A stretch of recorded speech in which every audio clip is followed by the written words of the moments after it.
just to start off with yourself, Joe, talk about the getting back from the injury and the injury itself. I might bring it back to initially when you did pick up that ankle injury and needed to get surgery on it. Would there have been fears in the back of your mind? Oh God, no, this could be season over.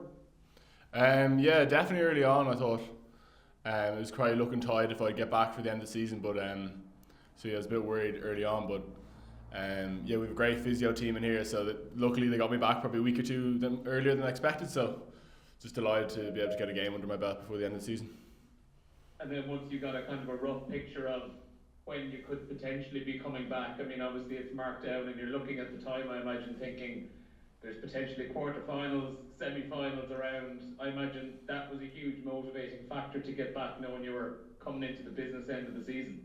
Yeah, 100%, because I remember kind of you usually sit down and plan out your injury and what you're going to plan to do, and the targets were all basically get back for a knockout game, so you're kind of first hoping that like the lads could do enough to get you into a position where you'd be in the knockout games, and then you're looking at just the big knockout games where you're trying to get back for. So yeah, it was definitely made it a lot easier to stick to my rehab knowing what was at the end.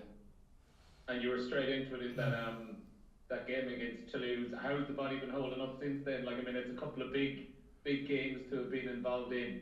Yeah, actually, no, I only was in against the Sharks there. But, sorry, Sharks, yeah. Sorry. Yeah. But yeah, no, all those games at the Aviva are blended into one for me. Yeah, I know. It's about 20 in the Aviva, so a good few more left, hopefully. So I was in there at the weekend. It was great. I played like 15 minutes, but it was great just to get it back playing rugby again, because no matter how much running you do or what gym stuff you do, there's nothing like actually just playing some rugby, getting some bone on. So yeah, it was fantastic to be back. You can especially get a win in a knockout game. And looking at this weekend now against Munster, obviously there's motivation everywhere. First of all, it's to get into a URC final, but I imagine for a lot of players as well, it's trying to get into a squad for next week as well for a final and trying to impress. I suppose we kind of like, it's a cliche, but like we're really just taking every game as it comes, because every game at the moment is massive. It's like last week we're playing a quarter final against the Sharks, ton of Springboks, and this week we're playing against Munster, who've really like had a strong end to the season. So, and we know how much quality's in their side. So yeah, we're all just trying to prepare as best we can for Munster, because we know by putting our best foot forward against Munster will set us up for whatever games you have after that. And just finally then, for me, it was a good weekend all round in the family. We saw last week your younger brothers going in fully into the academy for next season.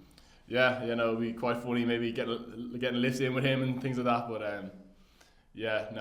should be interesting when he comes into the building. I haven't really trained him properly, but he was delighted to be coming in. Great stuff. Cheers, Joe. All the best this week. Thank you, Neil. Cheers.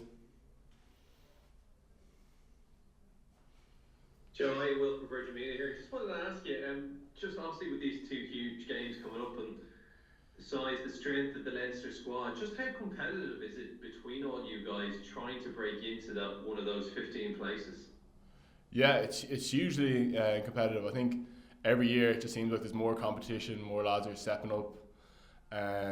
It's great though, because even in training it's so competitive. There's 2 full 15s or 3 full 15s that are all quality players, so you have such a high level of training, and then the competition between all the players just brings out the best in us. I think we've gotten quite good at, like, everyone works really well together, all the second rows, back rows and their units, but then you're all competing against each other. So yeah, so I think it's a big part of our success, just the competition just driving everyone.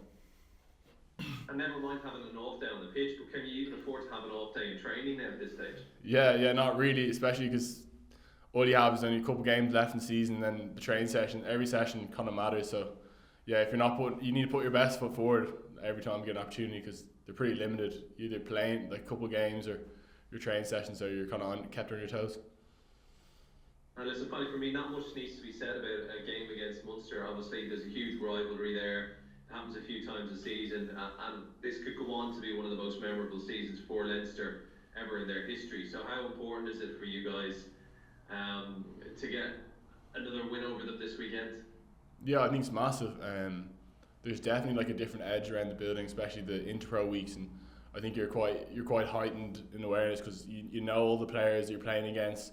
There's a big rivalry still there, so I think just going to list everyone. So I think we'd be massive to get a win, because we talked about like we're game to game focused, but this is a huge game, and ultimately try to win a trophy. So this is the next step.